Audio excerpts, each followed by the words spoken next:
Oi, gente. Estou aqui na frente da Pinacoteca da Universidade Federal de Viçosa, aqui em Minas Gerais, na zona da Mata Mineira.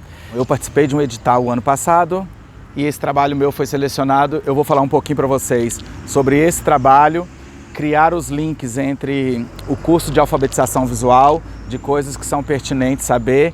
Então eu vou dando pílulas aqui para quem é do curso entender, né, as informações que estão sendo dadas lá acerca da alfabetização visual. E vou fazer com vocês uma visita aqui para vocês verem um pouco dos bastidores de uma montagem de uma exposição e de alguns elementos que fazem parte do pensamento compositivo, né, da expografia. Então é isso. O título da exposição é Crisálida. Para quem não sabe, crisálida é um tipo de casulo, né, de borboletas, de alguns insetos alados. Quando pensei nesse projeto, quando eu pensei nesse trabalho, foi para o TCC de Artes Visuais, né, do meu curso de bacharelado. E nesse momento, o tema para mim era muito significativo, porque eu também achava que do ponto de vista pessoal, eu estava no momento também de crisálida. Ao mesmo tempo que era muito importante para mim me formar na Belas Artes, eu também estava me sentindo apertado dentro de alguma carapaça, sabe? Partindo do tema crisálidas, eu fui pesquisar acerca das metamorfoses, de como isso poderia reverberar e ter alguma significância dentro do meu trabalho, dentro do que eu estava propondo. Foi também a primeira vez que eu fiz trabalhos abstratos, até então eu só trabalhava com figurativo. E até para a academia aceitar um trabalho como contemporâneo, às vezes a abstração faz com que se potencialize, sabe, o conceito, porque aí eu não estou falando mais da forma propriamente dita ou só do significado dela fechado nela mesma. Eu estou usando a forma para apontar outras coisas e para criar percursos visuais. E eu vou mostrar um pouco disso para vocês. Aqui, já fazendo jus, né, a essa série de crisálidas, isso aqui é uma intervenção que eu fiz usando os fios de HDMI, de fibra ótica, né? Os cabos de internet e de televisão. E mais uma vez aqui, o meu elemento visual principal e que eu abordo e tento esgotar ele ao máximo nessa série é a linha. Nesse caso especificamente, eu usei apenas fibra ótica e fios de TV. Tá bom? Vamos entrar? Sejam todos muito bem-vindos à Pinacoteca da Universidade e à exposição Crisálidas. Meu nome é Francisco Rosa, vem comigo que no caminho eu te explico.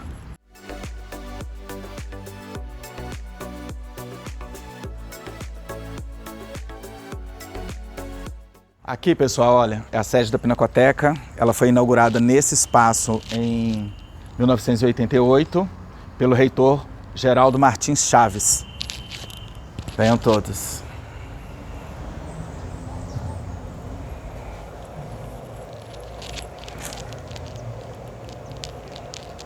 Sejam muito bem-vindos dentro da minha crisálida mental, vamos chamar assim.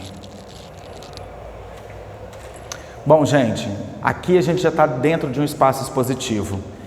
Pensando na crisálida, no casulo, no que está dentro, no que tem uma proteção e ao mesmo tempo um respiro, nesse caso, a iluminação faz toda a diferença. Né, pensando na expografia e na maneira de mostrar o trabalho, a iluminação pode ser um elemento compositivo da obra, né? Ou interferir diretamente no trabalho.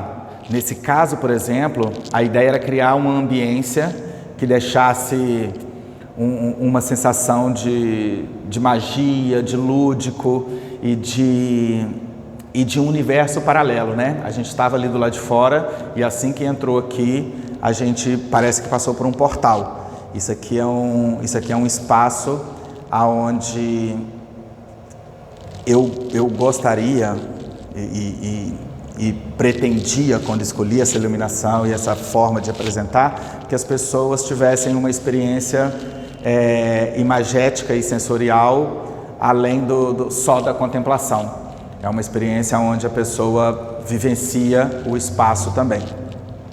As crisálidas eu normalmente as uso ou para sinalizar para um não lugar, ou para problematizar a arquitetura do espaço, ou para sinalizar para alguma característica do ambiente. Esse espaço expositivo, ele é de uma casa antiga, né? É uma casa que foi construída, se eu não estiver errado, pelo menos na década de 30, 20 ou 30.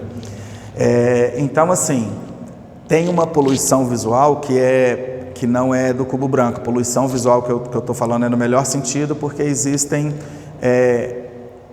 coisas aparecendo como janela, essa lareira, que são da arquitetura do lugar. Então, o que a gente pode fazer é se adequar ou então problematizar. Todas elas são interativas, a sombra faz parte. Quando eu fiz esses trabalhos, eu ainda entendia o meu trabalho como um desenho expandido e a sombra dele me fazia comprovar que eu estou falando de desenho, né? Na sombra dessa crisálida, por exemplo, a gente só tem achuras. Mas em se tratando de leitura visual, a gente ainda tem transparência, sobreposição, justaposição, muito dinamismo, né? Lembra quando eu falo das linhas diagonais, que deixa a imagem mais dinâmica? Então, assim, tem muito dinamismo, além de ter muita organicidade. Todas as formas são arredondadas. E aí, só para lembrar quem é do curso, a gente sabe que linhas curvas, linhas arredondadas, deixam a imagem mais orgânica. Vindo um pouco mais para cá, ó. Nesse trabalho, eu usei lã de cobre, arame recuzido, que é um arame utilizado na construção civil para amarrar ferragem. E todas elas, vocês percebem, né? Elas estão quase todas, né, numa apresentação pendular. O cobre é um metal que me atrai muito, infelizmente não é renovável, então quando ele acabar não teremos mais. E ele é um dos melhores condutores. Ele conduz energia e calor de uma maneira bem diferenciada dos outros metais, além de ter uma nobreza na escala de nobreza dos metais que está em quarto lugar. Ele só perde para o ouro, para a prata e para o bronze, nessa escala de nobreza dos metais. Nesse trabalho aqui, que não é pendular, mas é um relevo de parede, eu, fazendo uma leitura visual também, como eu estou falando de crisálidas, a crisálida, ela é o devir da borboleta, né? Ela é o virtual da borboleta. Então, pela sombra, a gente consegue observar que algumas linhas e algumas massas de linhas, né, sugerem também as asas e os veios das asas das borboletas. Esse trabalho, ele é um trabalho comemorativo para mim, porque eu estou completando 15 anos da minha primeira exposição na Pinacoteca, 12 anos de academia e 22 anos de estrada. Então, nesses 12 anos, o trabalho que eu usei como TCC, o meu trabalho para defender a minha pesquisa e a minha poética artística, foi baseado nas crisálidas. Inclusive, algumas aqui são da época, que já estiveram também no Liceu de Artes e Ofícios em São Paulo, já esteve 2 vezes na Alemanha, esteve uma vez no MUB, no Museu Brasileiro da Escultura em São Paulo também. Então é um trabalho que diz muito sobre mim e que, dentro de todas as minhas proposições artísticas, ela consegue sintetizar bem. Ainda que eu adore o figurativo, nesses trabalhos aqui eu tenho tudo que eu costumo agregar, né, ao objeto que eu apresento para o mundo como elemento e dispositivo para acionar os meus pensamentos. Então aqui eu tenho a linha, eu tenho a forma, eu tenho a reutilização do material, a ressignificação do material, e tem também técnicas, né, de artesanato, né? Eu tenho uma artesania muito forte nesses trabalhos, que é, além do feito à mão, as tramas das cestarias, desse conhecimento que a academia não dá e que ele é passado de geração para geração de forma verbal e prática, né? Não existe a teoria do balaio. Você aprende a fazer o balaio pegando pela matéria ali e se desdobrando e entendendo como que o material reage, até onde você pode ir com ele, até onde ele te permite ser manuseado.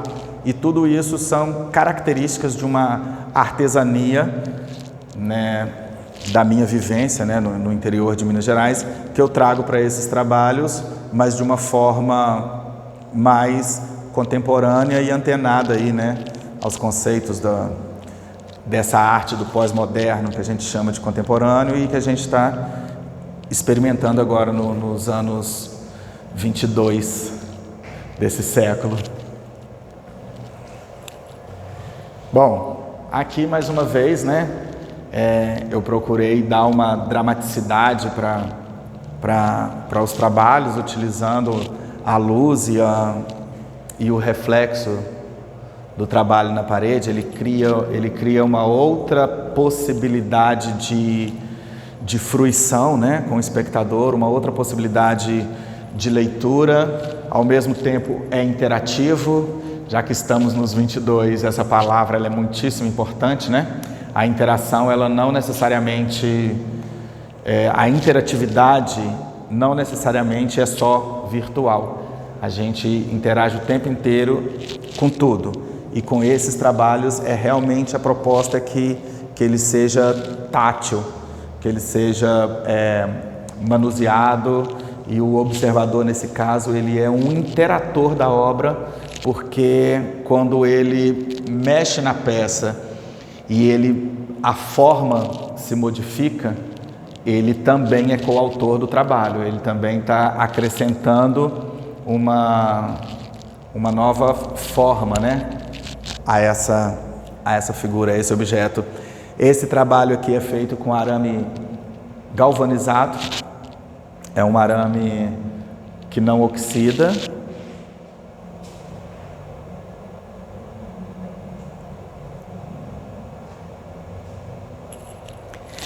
E em todos esses trabalhos também, quando você vê mais de perto, eles te possibilitam percursos visuais muito não programado para quem está vendo, mas quando eu faço é intencional. Quando eu construo curvas, eu sei que o cérebro do observador vai percorrer aquilo ali. E então, deixa eu mostrar uma outra coisa aqui.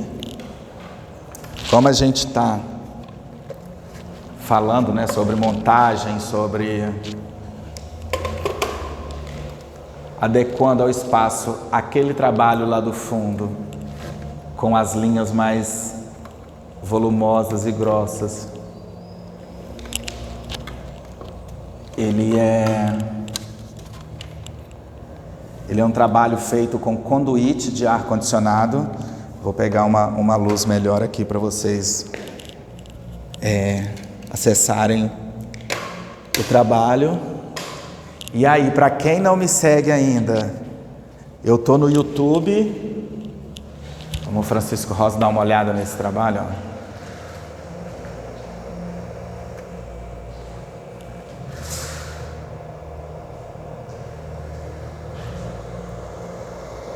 Então, esses trabalhos, ali em cima também, olha, tá vendo que sugere uma borboleta lá na sombra, dá para ver bem, olha como que...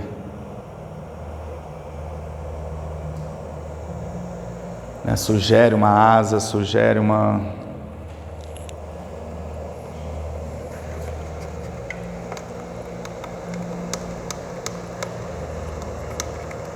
E aí, durante a montagem, a gente vai fazendo isso, afinando a luz, vendo posição, não deu certo, troca. Esse trabalho aqui, ó, é um trabalho feito com conduíte de ar-condicionado. Nele eu usei uma tinta asfáltica chamada Neutrol, que é uma tinta que tem piche na composição dela.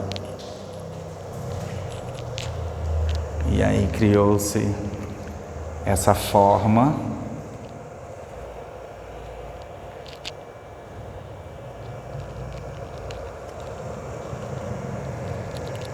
e que também, por ser um pêndulo, né? Se ela estiver num espaço onde, no espaço externo, por exemplo, ela reage com o vento. Falando mais uma vez em artesania, pode remeter aí ao mensageiro dos ventos.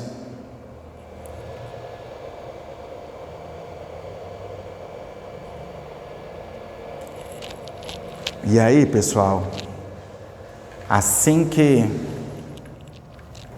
a exposição estiver realmente pronta para exibição e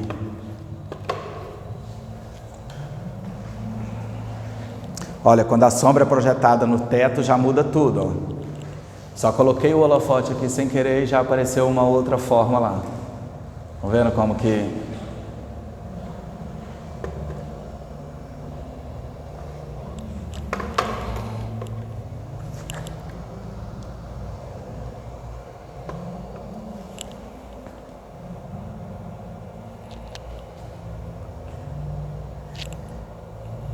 E aí dentro do espaço expositivo é como se fosse um universo paralelo, né? É um microcosmos do meu pensamento acerca do que seria estar dentro de uma crisálida ou fazendo uma alusão aí a um pré-nascimento, né? Como que é estar dentro de um útero, como que é estar dentro de um ovo, como que é essa passagem desse universo para outro, né?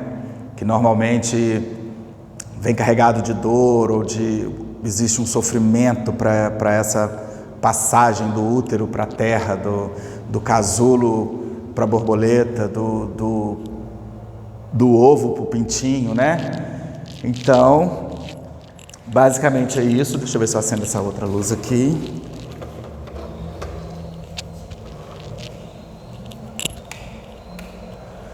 Vou dar uma iluminada agora para vocês me verem melhor e para eu fechar essa... Vou até dar uma panorâmica com a luz branca acesa para vocês acessarem melhor o trabalho, mas a intenção para os visitantes é que eles percebam e experienciem esse ambiente do interno, do que está dentro. E então, assim... Hoje eu estou falando com vocês sobre a montagem da exposição e tudo, porque isso também, para jovens artistas que se interessarem a fazer o curso de alfabetização visual, a gente aprofunda e entra nos detalhes e na importância, né, de se fazer uma exposição ou de mostrar o trabalho de uma forma que o observador participe dela mais ativamente do que só contemplativamente, sabe? Por mais bonita, certinha e incrível que uma exposição seja linear, né, nos moldes clássicos, quando existe algum elemento que não é só o contemplativo, a gente abre canais no cérebro que faz com que a gente frua muito melhor com os trabalhos, com a proposta do artista, que acesse mais a poética do artista, o processo dele e um pouco, né, do pensamento e do que está na cabeça do artista. Eu vou fazer uma live e passo a data para vocês no futuro breve, porque infelizmente estão acontecendo tempestades torrenciais aqui e não deu para fazer a abertura no dia marcado. Mas a exposição vai ficar até o começo do ano que vem. Quem estiver em Viçosa ou quem estiver passando por aqui, esteja convidado a me dar a honra, né, da visita, conhecer um pouco do meu trabalho através das crisálidas, e quem se interessar pelo curso de alfabetização visual, se inscreva no YouTube, lá no meu canal, Francisco Rosa, no Instagram também, é franciscorosa.aramismo, Facebook, eu estou disponível e pronto para compartilhar saberes com vocês e dividir um pouco da minha da minha experiência e da minha trajetória como artista. Como eu sempre falo, com quem está comigo lá nos cursos de alfabetização visual e para quem conhece um pouco da minha trajetória, eu sempre falo que muito mais do que habilidade manual, o artista ele tem que ter uma pesquisa. Tem não, mas isso ajuda muito a ele conhecer o próprio trabalho, entender os desdobramentos que vão acontecendo no meio do caminho e de acordo com as informações e com as descobertas que eles vão fazendo, que o artista vai fazendo. Então, em função da minha alfabetização visual, das minhas pesquisas, do meu debruçar sobre o trabalho durante todo esse tempo, eu entendi que o meu trabalho não é só um desenho expandido, ele é mais do que isso, ele é um aramismo. E o aramismo eu defendo no meu manifesto como uma linguagem artística, não é nem como estilo.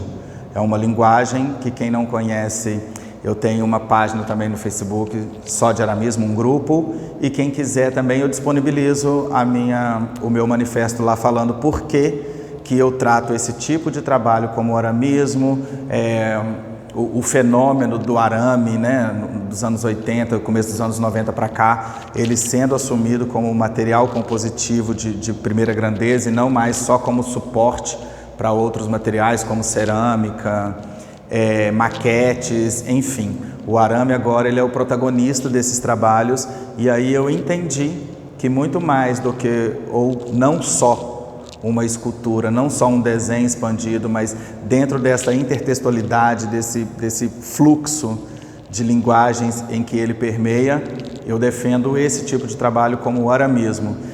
Era isso que eu queria falar com vocês. Muitíssimo obrigado pela atenção e mais uma vez que a arte nos seja motivo. Quer saber um pouco mais? Vem comigo, no caminho eu te explico.